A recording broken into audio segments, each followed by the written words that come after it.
चक्कर आना, बेचैनी, रात भर नींद ना आना, ये सिर्फ लक्षण नहीं है, ये उस तपती हुई जिंदगी की कहानी है जो इस वक्त दिल्ली की झुग्गियों में सांस ले रही है।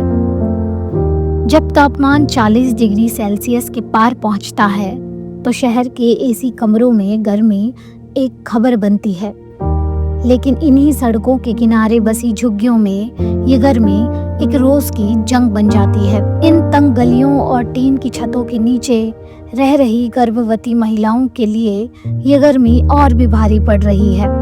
जहां एक तरफ उनके शरीर को खास देखभाल की जरूरत है, वहीं दूसरी तरफ हालात ऐसे कि राहत के नाम पर कुछ भी नहीं। बेचैनी होती है और उलझन से गर्मी सी लगती है, सांस फूलने लगती है सर, हाँ, घबराहट सी।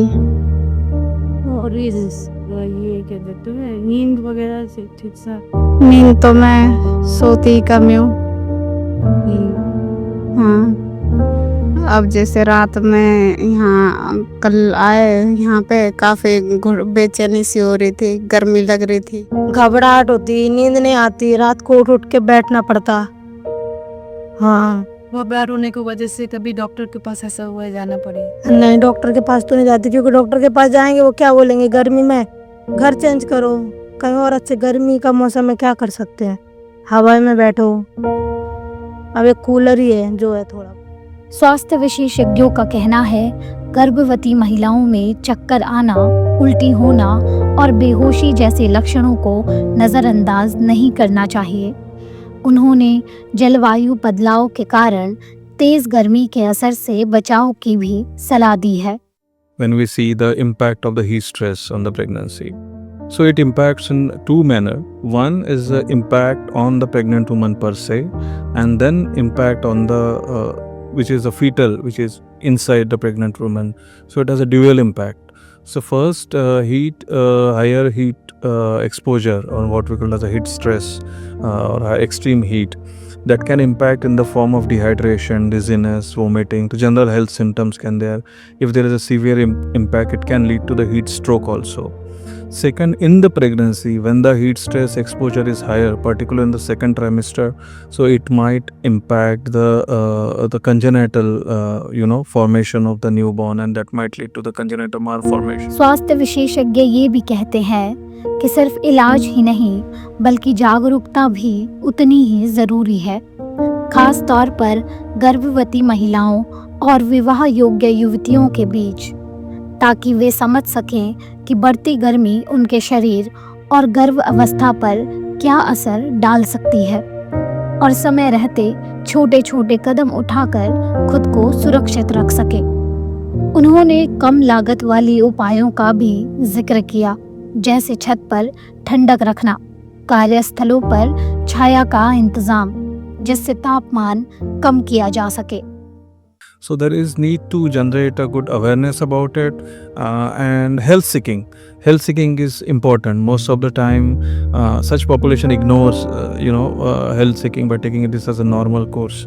So it is important to seek health and identify the danger signs. For example, dizziness, vomiting, loss of consciousness. These are the danger signs of extreme heat exposure. So one should definitely seek health and go to in the shadow place where the direct sunlight exposure is not there. Keep the hydration. These are the things which are required as a mitigation measure for heat exposure during pregnancy. पर्यावरणविदों के मुताबिक तेज गर्मी का असर महिलाओं पर ज्यादा पड़ता है। आंकड़े बताते हैं कि जलवायु परिवर्तन से जुड़ी आपदाओं में महिलाओं की मौत का खतरा पुरुष के मुकाबले करीब 14 गुना ज्यादा होता है। यानी बढ़ती गर्मी सिर्फ असहज नहीं बल्कि महिलाओं के लिए ज्यादा खतरनाक भी साबित हो सकती है। दिल्ली में इस साल तापमान और भी बढ़ने की आशंका है। ऐसे में भीषण गर्मी की वजह से गर्भवती महिलाओं को रोजमर्रा के जीवन में कई चुनौतियों का सामना करना पड़ रहा है। Heat impacts women much more, and the data is showing that women are 14 times as much likely to lose their lives to climate change events, including heat. As a pregnant woman, your body is already under a lot of strain, and on top of that, you have factors of heat pushing up your heartbeat. Sometimes you have preterm babies, sometimes stillborn babies. Your blood pressure is not all normal. You have breathing effort problems. In fact, air pollution in this heat changes its form and you have lots more ozone. So all of these factors come down on women